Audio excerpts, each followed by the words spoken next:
Yun, so good morning mga kalapatids, no? So, ibibreed ko na naman ulit si Cage 50 mga kalapatids, no? At ibibreed natin siya sa imported line mga kalapatids, galing Biopig yun, no? So, subukan natin yung Biopig yun bird mga kalapatids, no? So, nanggaling nga pala ito kay Timax TV. So, hiniram natin ngayon. Dahil naka-brood siya mga kalapatids, piniram niya sa atin yung Biopig yun line niya mga kalapatids, no? Rekta yang Biopig yun mga kalapatids, galing kay Tulip Zambrano kung hindi ako nagkakamali mga kalapatids. Nabili nila doon mismo, no?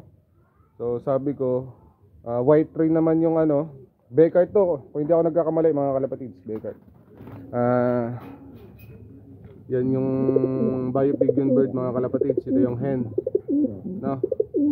No, so excited na si Cage 50 mga parisan to mga kalapatids. Yun. So susubukan na naman natin yung Biopig yun line mga kalapatids, no? Yun. Shoutout nga pala sa Biopig yun, baka naman kahit tarpaulin lang po.